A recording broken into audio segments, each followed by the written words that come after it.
آپ نے الادین اور اس کے جادوئی چراغ کے بارے میں تو سنا ہی ہوگا، لیکن اگر آپ کو آج کے زمانے میں یہ چراغ مل جائے تو آپ کیا کریں گے؟ آواز دا وائس لے کر آیا ہے سٹوری والا، اور سٹوری والا سیزن 3 میں سنیے آمنہ فاروق کے ساتھ الادین کی کہانیاں۔ اگلے دن صحیح وقت پر الادین اس جگہ پہنچ گیا جہاں اس کی ملاقات ایک دن پہلے سوداگر سے ہوئی تھی۔ الادین اس کا انتظار کرنے لگا۔ کچھ دیر بعد وہ سوداگر بھی وہاں آ گیا۔ آتے ہی اس نے اپنے تھیلے سے مٹھائی نکالی اور الادین کو دیتے ہوئے کہا، کیوں بیٹا، تم نے اپنی امی کو کل میرا سلام کہا تھا نا؟ جی چچا جان، الادین نے مٹھائی کھاتے ہوئے کہا، امی نے آپ کو یاد کیا ہے اور گھر پہ بلایا ہے۔ سوداگر نے اپنے تھیلے سے مزید مٹھائیاں نکال کر الادین کو کھانے کے لیے دی اور کہا، بیٹا، میں بہت دنوں سے تمہاری امی سے ملنے کا سوچ رہا ہوں۔ میں آج شام بھابھی جان سے ملنے کے لیے تمہارے گھر آؤں گا۔ بھابھی جان سے کہہ دینا کہ میرے لیے کھانا تیار کر کے رکھیں۔ میں شام کو وقت پر تمہارے گھر پہنچ جاؤں گا۔ یہ کہہ کر سوداگر رکا نہیں اور اسی وقت وہاں سے چلا گیا۔ الادین بھی اپنے گھر واپس چلا گیا۔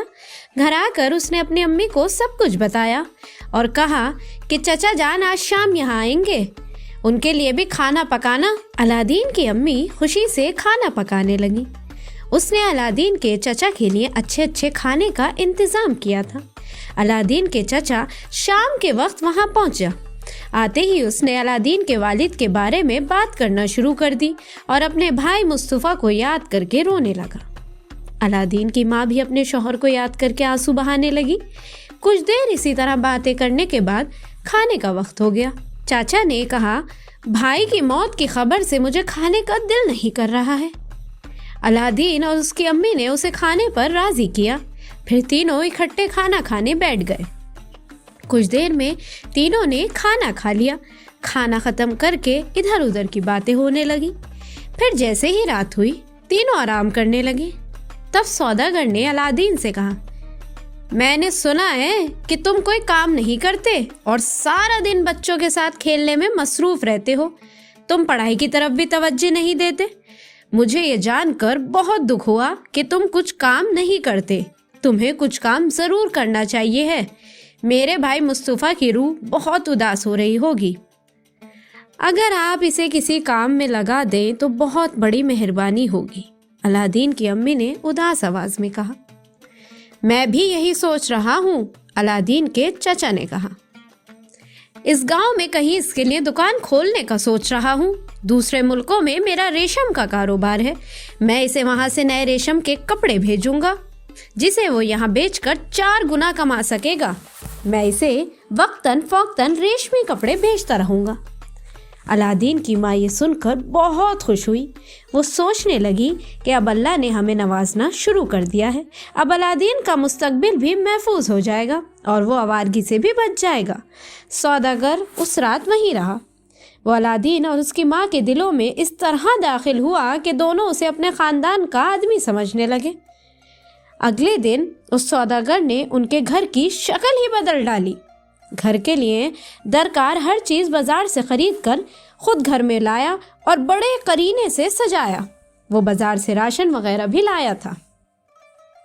الادین کو ایک اسکول میں داخل کروانے کے بعد اس نے اسی دن اسے اسکول بھیج دیا اور الادین کی والدہ سے کہا کہ تعلیم کے بغیر کاروبار نہیں ہو سکتا، اس لیے الادین کے لیے پڑھنا بہت ضروری ہے۔ اب سوداگر الادین کا چچا بن گیا اور اس کے گھر میں رہنے لگا۔ الادین اور اس کی ماں نے سوداگر کو اپنے خاندان کا ایک فرد سمجھنا شروع کر دیا۔ الادین نے پڑھائی شروع کر دی تھی۔ اب وہ روزانہ اسکول جاتا ہے۔ الادین کی ماں اس سوداگر سے بہت خوش تھی کیونکہ وہ گھر کے تمام اخراجات پورے کرتا تھا۔ وقت اسی طرح گزرتا رہا اور چند مہینے گزر گئے۔ الادین سوداگر کو اپنے باپ کی طرح سمجھنے لگا۔ ایک دن سوداگر نے الادین کو اپنے پاس بلایا۔ بولا، بیٹا، ہم گھر میں رہ کر بور ہو گئے ہیں، آج ہم دونوں جنگل میں سیر کرنے چلیں۔ اس دن الادین کے اسکول کی چھٹی بھی تھی۔ الادین کو اپنے چاچا کا یہ آئیڈیا بڑا پسند آیا۔ اس نے کہا، ہاں ہاں، کیوں نہیں چاچا جان۔